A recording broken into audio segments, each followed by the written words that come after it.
everybody, welcome back to my channel. If you're new here, welcome. I'm Amber Rose, also known as the Religious Hippie. You can basically follow me on any social media platform, or you can look me up using my official website at thereligioushippie.com. So today's topic is a little spicy. We're going to be talking about navigating our overly sexualized culture and dating.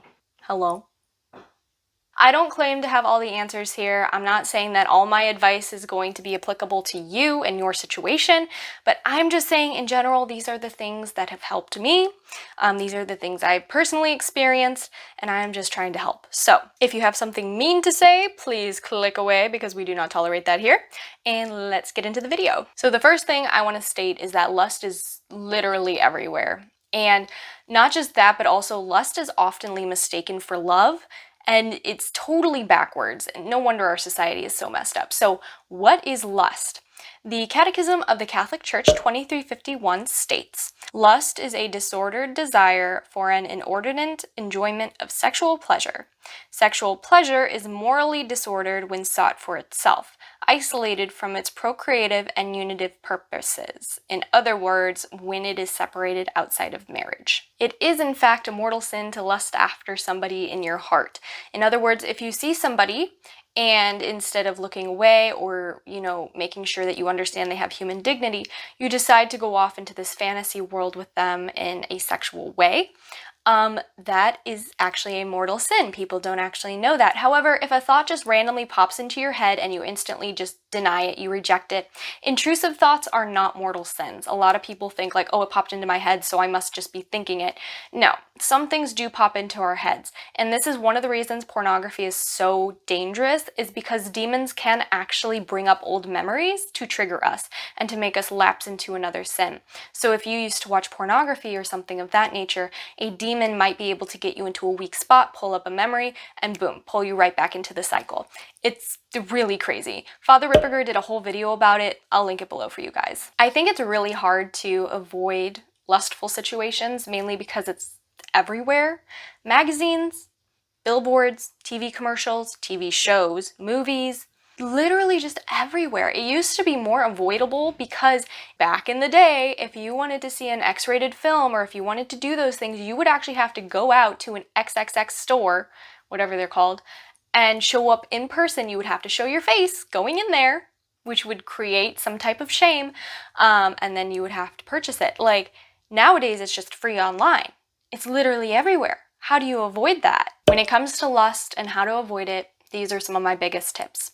Number one, when you encounter somebody, it could be a stranger, it could be a family member, it could be a person on a billboard, divert your gaze, offer a little prayer up for them, and give them a name. If you name them, you're giving them some sort of dignity and reminding yourself that they are somebody's daughter, somebody's son, and trying to just remind yourself that they are not just eye candy. They are in fact a person and do deserve dignity and respect just like everybody else. Number two is to learn about yourself and what your triggers are that lead you into lust. For example, some people's tolerance might be higher than others. That doesn't mean that you should go out and experience those things. I'm just saying, here's an example. You might be totally fine going to the beach, seeing women in bikinis, seeing men in Speedos or whatever, but then you see a TV show scene where people are making out, and that is what leads you on the slippery slope to lust. So it is very important to understand your triggers. It's important to understand them and then remove them. When it comes to people we know, we need to understand their dignity, and we also need to understand self-control. There is nothing more attractive than a man or a woman who has self-control, and you can start building up self-control by fasting and abstaining. In other words, not always giving your flesh what it desires. If you want a donut right away, deny yourself the donut and offer it up for the souls in purgatory. This is one of the reasons why we do penances every single Friday, whether that's a cold shower, giving up meat, fasting, all of that stuff. That should be every single Friday, not just the Fridays of Lent. I stated this a long time ago in one of my other videos, but instant gratification destroys self-control. That doesn't mean you should deny yourself 24/7. It just means that you really should build up a tolerance to being able to say no to things that you really want in that moment, because that's going to build up your self-control to say no in moments that might be very difficult for you to say no in. Another thing you can do is to treat those people the way that you would want your son or daughter to be treated in that instance. Sure, you might want to ground your son or daughter for wearing something so scandalous, but I mean, in reality, like, do you really want your daughter or son to be sexualized in that way? So it's almost like the same analogy of picturing the car in front of you who's going super, super slow with your grandma in it, okay? Picture the people who are wearing these things as your sons and daughters. How would you want them to be treated? One of the most important things we can do is to work on ourselves and spend time spiritually to strengthen our spirits. That's with prayer, that's with receiving the sacraments, making sure that we are in the right mindset and that we are not treating people like objects. Sometimes it requires therapy, especially if you have struggled with pornography addictions previously. It's a habit that needs to be, broken in order to have good, foundational friendships and relationships in the future. But it can be done, and you are not alone. There are so many people out there. So it is so important that you do get help for that, so that you can start seeing people for the dignity and the children of God that they are. And lastly, avoid people who will lead you to lust. We know those people who are suggestive in their material with the way that they talk, the TV shows they want to watch. Maybe they actually invite you to strip clubs. Who knows? St. Thomas Aquinas would say, flee from things that cause you to sin. And that couldn't be more true. Why would we stick around with people who lead us into sin? Because clearly we aren't doing much good trying to evangelize to them. Instead, they're evangelizing to us and sucking us into sin. It's better to leave those situations and to work on ourselves spiritually until we can overcome those obstacles and really start evangelizing to people like that strongly. Okay, our second topic. Modesty is important. And this goes for men too. Personally, I have always found it way more attractive when a guy keeps his shirt on at the beach, or just in general. I know that that's not always applicable because sometimes it's a safety hazard. I get that. You don't want it to get snagged on things. I understand when you're swimming, you don't want to drown. I get it. But personally, I find it more attractive. I'm just saying. Ladies, do not feel like you have to keep up with the latest fashion trends to stay relevant or pretty. Trust me, they're just that, a trend. They'll be here one day, gone the next. You're never going to completely be able to keep up with the trends, and they're always going to be changing. So it's better that you find a style that works for you and your body type, and to stick with that. It's more important to wear things you love than to follow some trend thinking that it's going to get you love or attention or anything like that. Because at the end of the day, most of those trends, they're here one day, gone the next, and then what? You just spent like $100 and now you have to return it all. Don't ask me how I know. Stop judging me. I will say this though, I think society has lost the art of knowing how to dress properly. I mean, nowadays people just go out in their sweatpants and t-shirts or whatever.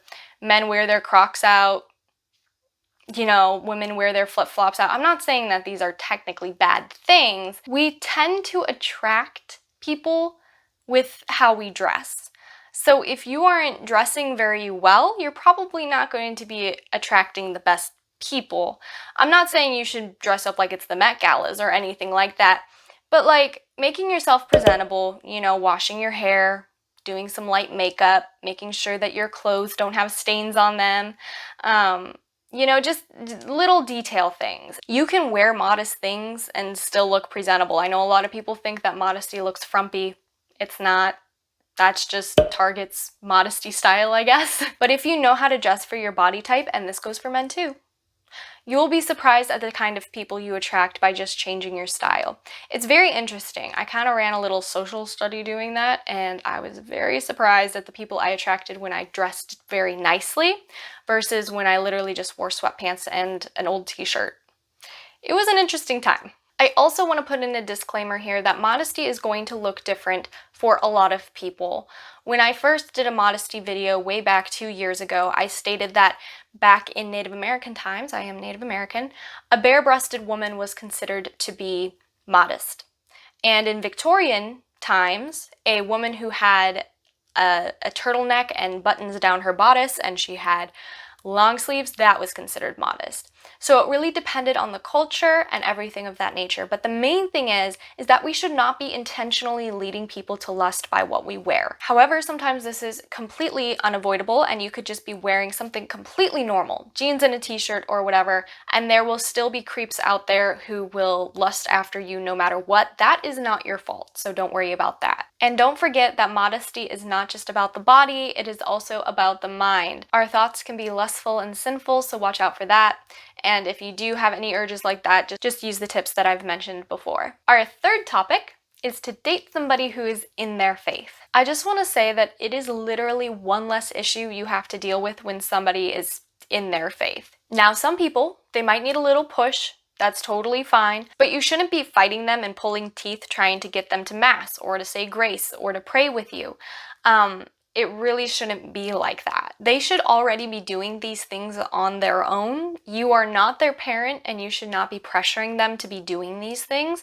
These should already be implemented in their life. While it can still happen, those who are in their faith tend to be less likely to be driven into lustful thoughts and to mistreat you. Obviously, we are all sinful, we all struggle with our own thing, but people who are really in their faith want to do right by God and therefore will try and fight the lust and treat you properly as best they can, and they're more likely to get help for it. However, I will state this, it is so important that you do discuss with your partner if they have ever struggled with pornography or masturbation addiction. This is so important, especially before marriage, before even getting engaged. You need to have this conversation. 40 million people in America regularly view porn.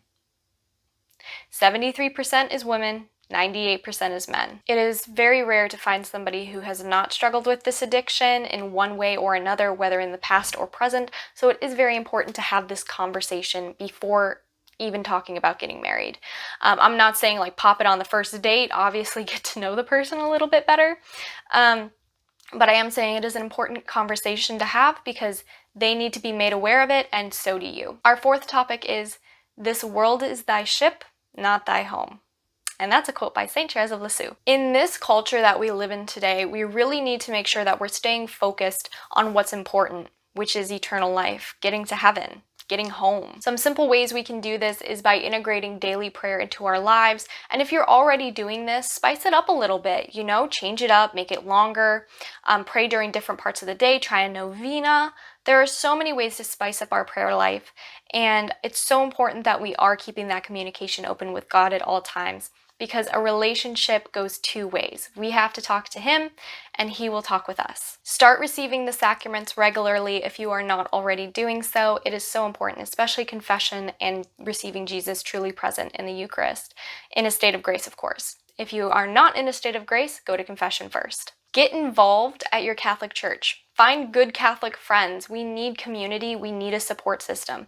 People who love us and aren't afraid to tell us when we are going off the deep end or when we are gossiping or whatever it might be. We really do need a good community because saints sharpen saints. Saints were friends, you know, they got each other to heaven, and we really need to work on that as well. Remember that this life is temporary. The instant gratification that you get from whatever sins, or just in general, it doesn't need to be a sin, you could get instant gratification from almost anything these days. It's literally just that, instant gratification. It's here and then it's gone instantly. Real satisfaction comes from God. Even in our deepest suffering, God will give us the strength to endure it, and hopefully we will feel joy in those moments. But it is very important to remember that instant gratification really isn't going to get us anywhere. Work on your soul, your spiritual life, your relationship with God, because this life is gone just like that. In a blink of an eye, it is gone. We don't know the hour we will die, but we know that we all will die because it's inevitable. One day we will meet the Creator. And it could be tomorrow, it could be tonight, it could be 5 years from now. We don't know. And so it's really important to get right with God now and stay right with God.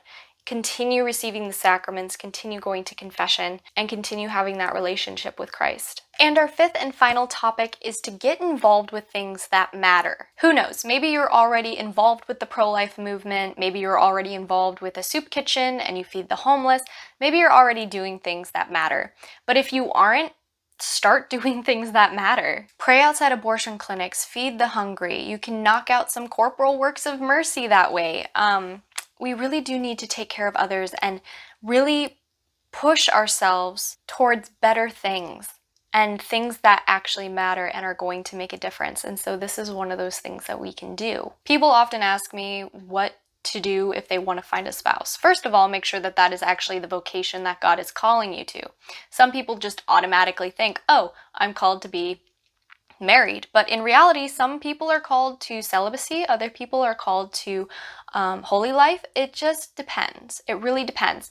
So make sure that that is the vocation you are called to. After you've done that and you are sure that marriage is your vocation, get involved with something that matters. The most amazing marriages happen by accident, basically. You can ask God to send you a spouse, but it's more likely that your spouse is going to find you while you aren't looking for them than if you are pursuing them. I don't know how to explain it. Sometimes it doesn't work that way. Okay, sometimes it doesn't, but I'm just saying that a lot of the times when you aren't looking for a spouse and you're just getting involved with things that actually matter and you're doing God's work, your spouse will find you. It is so important that we stay busy and we are doing important things in today's culture. Helping others improves our mood, it helps us in virtue, and also it helps us with our corporal works of mercy. That's basically it for this video. Thank you so much for being here. I've linked below a PDF for Catholic sexual ethics. It's a wonderful read. Please read it so that you can better grasp what we believe sexually as Catholics. Really great tips in there. So I highly suggest you go check that out, and I'll talk to you guys in the next video. Bye!